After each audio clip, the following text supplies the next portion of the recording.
ha perdido prácticamente el gran significado que encierra espiritualmente esta palabra. Si nosotros pudiéramos entender y comprender, y si viviéramos en el Espíritu, comprenderíamos la gran profundidad de esta palabra, la esencia misma de la sabiduría de Dios que emerge de Dios mismo. Es Dios, es la sabiduría de Dios, es la grandeza de Dios, es la magnitud de Dios en Jesús. Por eso en el versículo 1 nos dice que en el principio era el Verbo y el Verbo era Dios. Como les dije, a través de las traducciones que se ha hecho y también el concepto que en el español le damos al verbo, yo creo que eso es lo que justamente trastoca el entendimiento espiritual y la comprensión espiritual de esta expresión. Dios es la esencia, es mucho más que eso, y Jesús llega a ser la persona que Dios mismo desde el principio tenía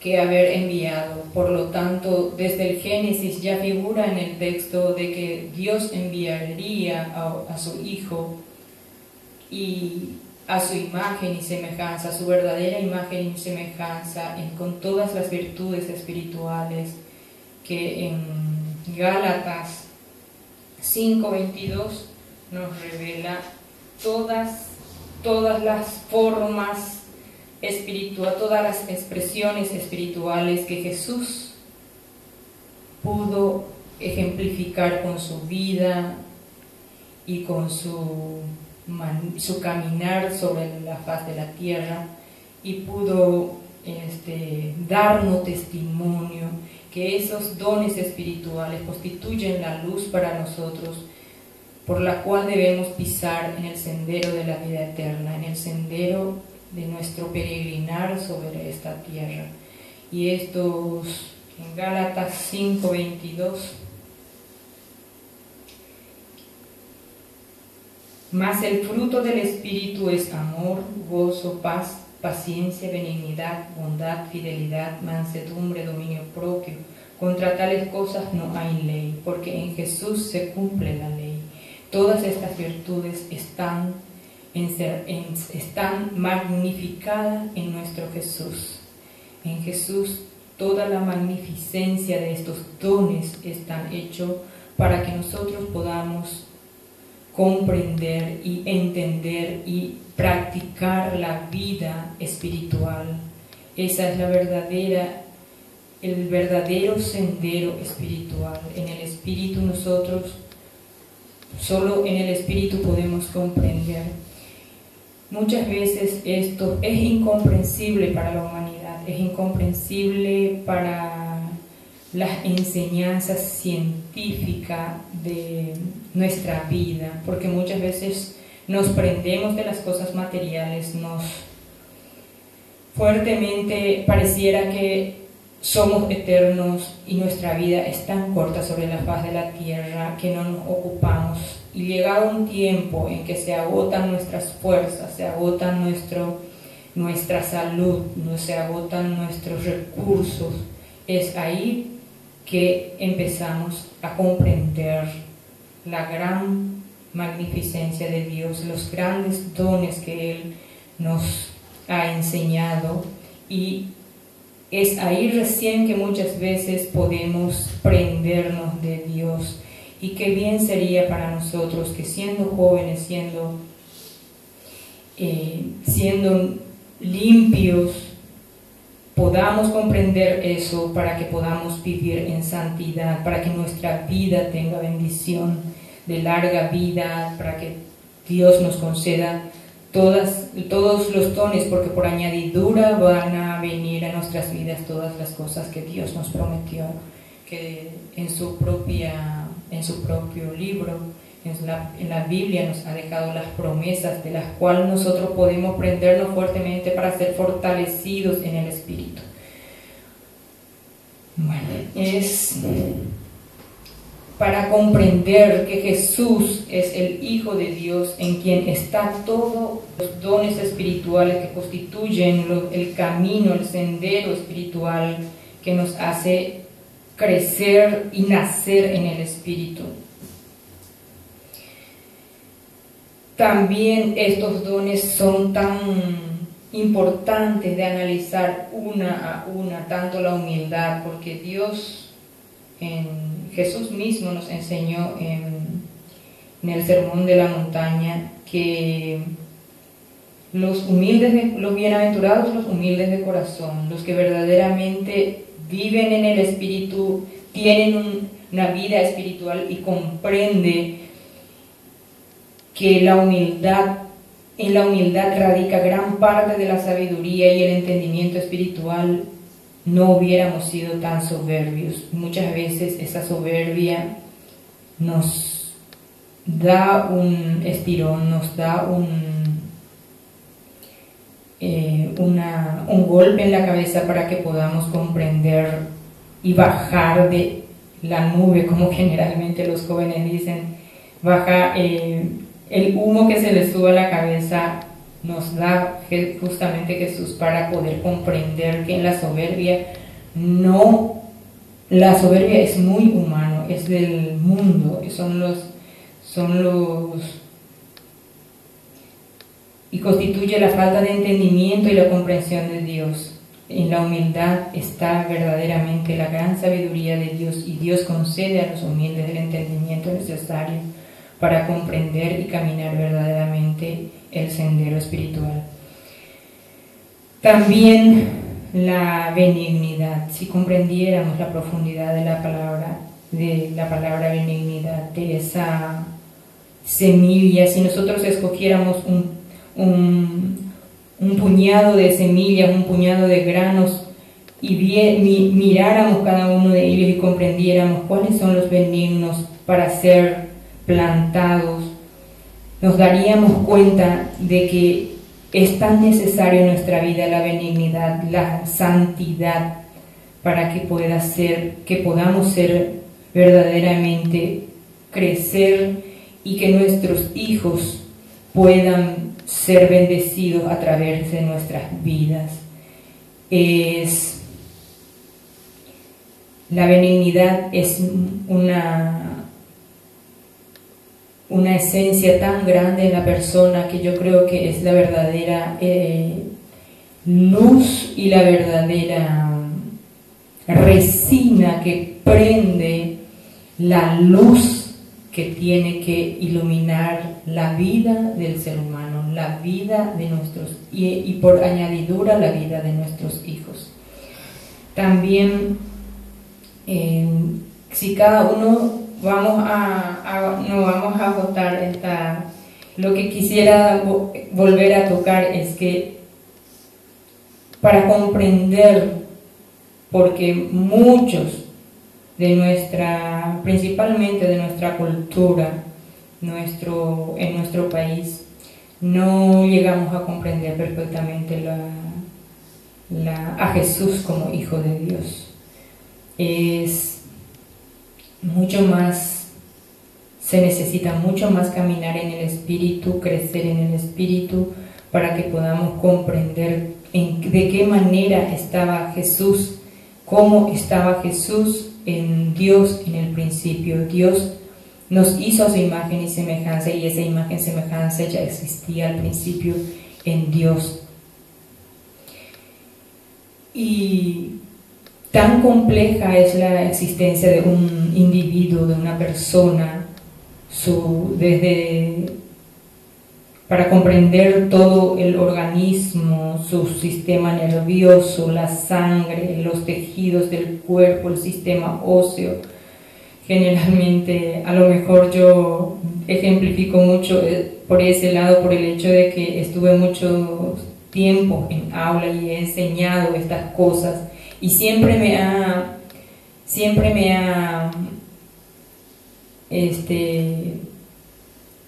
me he preguntado qué complejidad, tanta complejidad que existe dentro de nosotros, pero tan perfecto y armonioso que Dios mismo ha hecho esta imagen suya en nosotros. Y si nosotros analizáramos la complejidad de cada uno de nosotros, cómo estamos formados, cómo fuimos hechos por Dios, comprenderíamos que Dios es la armonía perfecta en el universo. Dios ha hecho el universo tan perfecto, Dios ha hecho al hombre tan perfecto, Dios ha hecho la naturaleza, todos los movimientos del universo, de los planetas, del sol, ha hecho armónicamente, una armonía perfecta. ¿Cómo puede existir esa perfección? Solo porque existe un creador que ha hecho en perfección. De lo contrario, sería un caos, sería tanto también nuestras vidas. Y daríamos muchos ejemplos que no convendría si nosotros no tenemos la gracia y la presencia de Dios. Tan triste es si no tenemos la gracia, si no comprendemos, si no nos entregamos a Jesús. Es tan grave para la humanidad y no logramos. Si estamos en la ceguera espiritual, pasa eso con nosotros, pasa en nuestras vidas, pasa en la vida de los seres humanos, y la razón muchas veces no queremos comprender que esa razón desviada, esa sombra que nos cubre, esa ceguera, no nos hace comprender, llegado el momento, sí, ¿por qué? ¿Cuál es el motivo por lo que esto sucede así?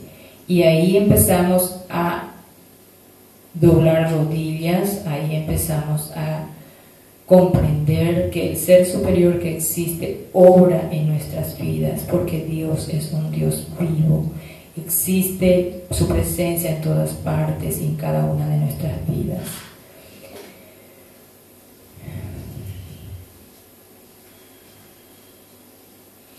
¿Cómo logramos a comprender que Jesús es el Hijo de Dios? ¿Cómo internalizamos en nuestras vidas la vida de Jesús?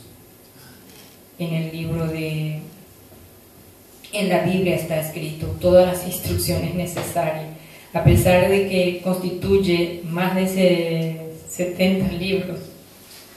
Podríamos tomar el Nuevo Testamento por lo menos para que podamos crecer y comprender las instrucciones necesarias para nuestro diario vivir, para nuestra vida, para la vida de nuestra familia, porque Jesús promete en la Biblia que los que llegamos a sus pies, no solamente nosotros seremos salvos, sino también nuestra casa. Y qué mejor manera de rendir que nuestra familia a los pies de Jesús y servirle al Dios Todopoderoso y servirle a Jesús en su viña, en esta humanidad tan necesitada de Él. Te pedimos, Señor, también, te pido, Señor, mi Dios Todopoderoso, que la gracia de tu Santo Espíritu obre en mi vida, en la vida de mis hijas, en la vida de todos los integrantes de esta iglesia, en la vida de los hijos del pastor, en la vida de todas las personas que ya están destinadas, Señor, a servirte en este lugar, en este servicio. Gracias te doy, mi Dios Todopoderoso, por tus enseñanzas. Gracias te doy, mi Dios, por las enseñanzas que recibo a través de mi maestro terrenal. Gracias porque tú también me ayudas a crecer en el Espíritu. Quiero agregar más de Jesús, de Jesús, que es la representación del amor del Dios Todopoderoso, del amor de Dios Todopoderoso por la humanidad. Quiero resaltar que esto no es solamente para nosotros, es para todos los que llegan a sus pies, los que se rinden y entregan su vida a Jesús. Dios prometió esta venida de Jesús desde el comienzo, desde el inicio del mundo, desde la caída en el pecado. Dios tenía predestinado a Jesús enviar a su Hijo unigénito como Salvador nuestro. ¿Y qué más queremos que Jesús, Dios hecho hombre, Jesús, en todas sus áreas, en todas las virtudes que nos pueda dar, Jesús nos reveló en su propia vida? Y eso es lo que nosotros debemos de esas enseñanzas, porque estas virtudes que Dios ejemplificó en su vida constituye para nosotros las enseñanzas que nosotros tenemos que tomar como lección y como tarea de vida para que podamos ser salvos en Él. Él visitó a la humanidad, pero la humanidad, cegado por la desobediencia, no le reconoció. La desobediencia a los mandamientos de nuestro Creador nos hace rodar en las profundidades de las tinieblas, que después de haber agotado todas nuestras energías y nuestras fuerzas y haber contaminado con enfermedades y dañado nuestro propio cuerpo, que es el templo del Espíritu Santo, es ahí recién que nos damos cuenta muchas veces que somos dignos de reconocer a Jesús como nuestro y reconocer nuestros pecados. Solamente llegado a ese extremo de nuestra existencia, muchas veces queremos doblar rodillas y volver la mirada a nuestro Creador. En el verso 11 de Juan dice: a lo suyo vino y los suyos no le recibieron, justamente por la desobediencia a que caímos muchas veces. No muchas veces, enteramente nos perdemos en las tinieblas y en la oscuridad. Queda velado de nosotros el entendimiento y la presencia del Dios Todopoderoso en su Hijo Jesús. Pero damos gracias a Dios por Jesús, que siendo nosotros ni siquiera pueblo escogido de Él, siendo gentiles, porque el verdadero pueblo de Dios justamente es lo que no le aceptó, no lo reconoció, están cegados continuamente y están dispersos. Además, Jesús, los que recibimos a Jesús por la gracia, por medio, tenemos la ardua tarea de buscar la manera de hacer entrar en razón a estos. Serían los infieles, ¿verdad? Los infieles que es una tarea pendiente para nosotros y constituye una entrega total de parte de nosotros, con todas nuestras fuerzas, con todas nuestras energías, con todo el entendimiento que Él nos da para poder llegar verdaderamente a su pueblo. Porque por más que los judíos constituyen el pueblo de Dios y están perdidos, muchos de los pueblos de Dios también entre los gentiles están perdidos por desconocimiento, porque no le ha llegado la verdadera enseñanza, y estos constituyen para nosotros nuestra meta, hacer llegar la vida y las enseñanzas de Cristo a estos fieles que Jesús en su inmensa misericordia tiene predestinado, y también los hijos de Dios que tienen sed de Él en esta vida y que no reciben las enseñanzas de Jesús. Te pido, Dios Todopoderoso, que con la ayuda de tu Hijo Jesús, por su preciosa sangre derramada, no sea en vano y que tus hijos que verdaderamente te buscan encuentren verdaderos maestros para apoyar. Por eso oro por esta iglesia, para que sea, Señor, una luz, una atalaya, un lugar donde pueda, Señor, ser sembrado tu verdadera enseñanza, tus verdaderos dones, para que tu pueblo sea verdaderamente salvos en tu Hijo Jesús. Gracias te doy, mi Dios, gracias por mi iglesia, oro por mi iglesia. Dios Todopoderoso, concede todas las peticiones, todos los propósitos de esta iglesia, nos conceda, abre puertas, Señor, porque tú eres quien abre las puertas. Y nosotros nos alineamos a ti, nos ponemos en tu viña y obra en nuestras vidas, Dios Todopoderoso. Somos instrumentos tuyos, somos hijos tuyos, somos trabajadores tuyos y solo, Señor, buscamos tu gloria y tu honra. Y gracias te doy en el nombre de Jesús. Amén.